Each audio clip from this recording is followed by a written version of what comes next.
Louis faisait régulièrement des dons à l'orphelinat. Mais un jour, alors qu'il se rendait à l'orphelinat pour offrir des cadeaux aux enfants, comme d'habitude, il a vu un jeune garçon qui lui ressemblait.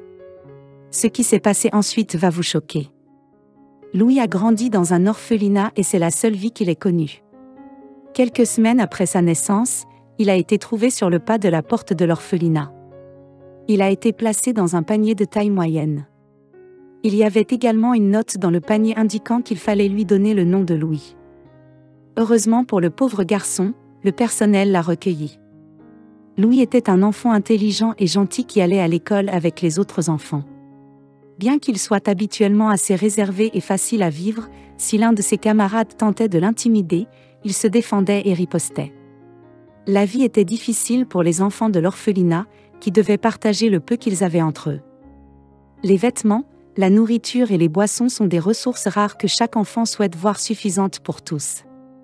Mais plus que tout, il rêve d'être adopté pour avoir une meilleure chance dans la vie. Chaque semaine, des parents désireux d'adopter se rendaient à l'orphelinat et finissaient par trouver l'enfant qu'ils voulaient. Malheureusement pour Louis, personne ne l'a jamais choisi. Il est souvent négligé et, avec le temps, son espoir d'être adopté s'évanouit. En vieillissant, Louis a fini par comprendre les injustices et les difficultés auxquelles sont confrontés les orphelins comme lui. Cette prise de conscience est d'autant plus déchirante que la plupart des gens semblent se désintéresser de ceux qui sont dans le besoin. Louis s'est alors juré de ne jamais mettre au monde un enfant dans un monde aussi indifférent. À l'âge de 18 ans, Louis a dû quitter l'orphelinat et faire face aux dures réalités de la vie adulte. Bien qu'exposé à un monde pire que celui qu'il connaissait, il était déterminé à ne plus être un enfant sans défense. Il était prêt à se débrouiller seul. Très vite, Louis trouve un emploi de barman dans un bar. Le salaire est modeste, mais il comprend l'hébergement gratuit et 2 repas par jour. Une offre qu'il ne pouvait pas refuser. Il travaille dur pour s'assurer que ses clients sont bien servis, se surpassant dans le service qu'ils reçoivent. Ses efforts ont porté leurs fruits. Très vite, Louis gagne chaque mois plus en pourboire que ce que lui offre son salaire. Après avoir économisé pendant 2 ans, Louis s'est inscrit à l'université pour obtenir un diplôme en gestion d'entreprise. Il travaille dur à l'école et à son travail, tout en évitant les distractions telles que se faire des amis ou avoir des relations amoureuses. 4 ans plus tard, Louis a obtenu son diplôme avec mention et a décroché un emploi bien rémunéré dans une compagnie d'assurance. Il travaillait avec diligence et tout le monde l'aimait. Quelques mois après son entrée dans l'entreprise, Louis rencontre Rose. C'était une femme magnifique qui travaillait comme secrétaire pour le patron de la même entreprise. D'abord amis, ils devinrent rapidement un couple admiré de tous. Après quelques années de travail dans l'entreprise, Louis a décidé de faire le grand saut et de créer sa propre entreprise. Il importait des boissons du monde entier et les vendait aux magasins de son pays. Il lui a fallu un certain temps pour se constituer une clientèle, mais avec le temps, sa marque est devenue très connue et il a commencé à gagner beaucoup d'argent. Tout au long de cette période, Rose l'a beaucoup soutenu. Louis aimait Rose de tout son cœur et voulait passer le reste de sa vie avec elle. Il envisagea de la demander en mariage, mais avant de lui poser la question, il décida de lui faire part de sa position à l'égard des enfants. Un jour, alors qu'elle lui rendait visite, il lui a dit qu'il n'avait pas l'intention d'avoir un enfant. Rose est choquée et furieuse.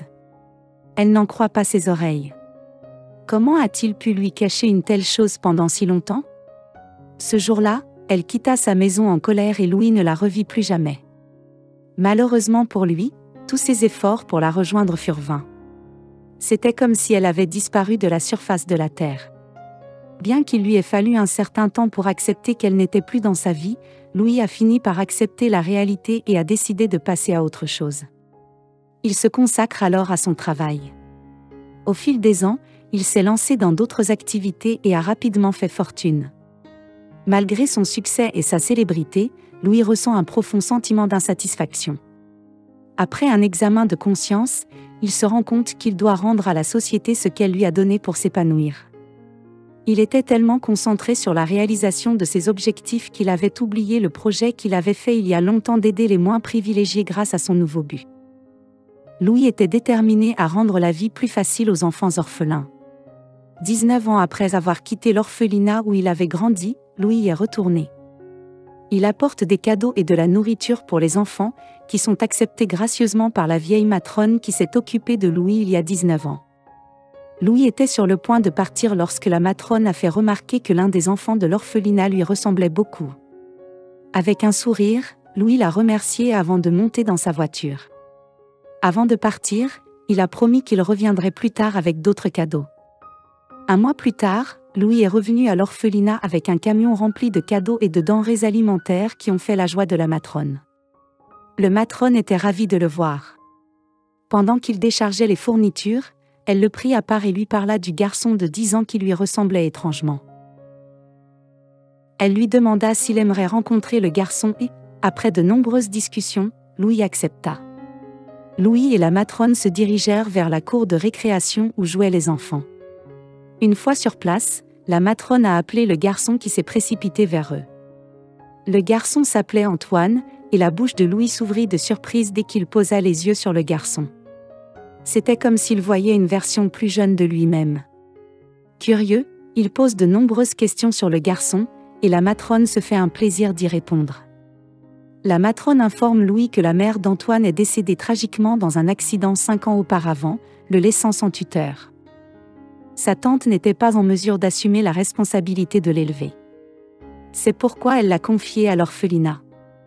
Louis éprouve une immense sympathie pour Antoine, sachant qu'il n'a pas eu la meilleure des chances dans la vie. Il demande des nouvelles de son père et apprend qu'il n'a plus aucun contact avec lui. La matrone lui fait comprendre que s'il savait où il se trouve, il l'aurait contacté depuis longtemps. Tout en parlant d'Antoine à Louis, l'infirmière lui montre une photo de la tante d'Antoine. La photo avait été prise la dernière fois qu'elle était venue lui rendre visite. En voyant la photo, Louis a été choqué au-delà des mots. Il a immédiatement reconnu la femme sur la photo. C'était la sœur de Rose. Candace Louis a immédiatement demandé le numéro de Candace à la matrone. Après qu'elle le lui ait donné, il l'a appelée.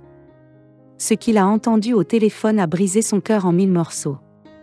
En effet, le jour où il avait annoncé à Rose sa décision de ne jamais avoir d'enfant, c'était le jour où elle avait l'intention de lui annoncer qu'elle était enceinte de lui.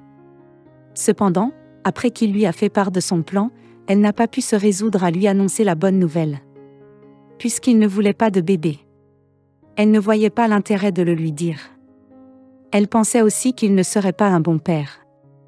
Elle l'a donc écarté de sa vie et a choisi d'élever l'enfant seul. Elle a demandé à sa famille de ne pas parler à Louis de l'enfant ni de l'endroit où il se trouvait. Malheureusement, 3 ans après la naissance d'Antoine, Rose perd la vie dans un terrible accident. Et comme Candace ne pouvait pas s'occuper de l'enfant, elle l'a amené à l'orphelinat. Louis est submergé par l'émotion. Alors que Candace finissait de parler, il était accablé par le fait qu'il avait vécu une vie confortable alors que son fils endurait une vie difficile à l'orphelinat. Louis ressentit un besoin urgent de réparer ses erreurs et se promit de faire tout ce qu'il fallait pour donner à son fils l'avenir qu'il méritait. Louis n'a pas perdu de temps et a entamé les démarches pour réclamer son fils. Il a dû se soumettre à un test ADN pour prouver qu'il était bien le père. Il était très inquiet, car une partie de lui craignait que le résultat soit négatif. Finalement, les résultats ont été positifs. Il était bien le père d'Antoine. En temps voulu, il a obtenu une ordonnance du tribunal confirmant sa filiation et il a ramené son fils bien-aimé à la maison pour y vivre avec lui. Louis se consacre à son fils Antoine, bien qu'il n'ait pas voulu d'enfant lorsqu'il était plus jeune. Louis l'adore désormais et ne souhaite rien d'autre que son bonheur. Il se consacre également à aider l'orphelinat, déterminé à devenir quelqu'un qu'Antoine pourra admirer avec fierté.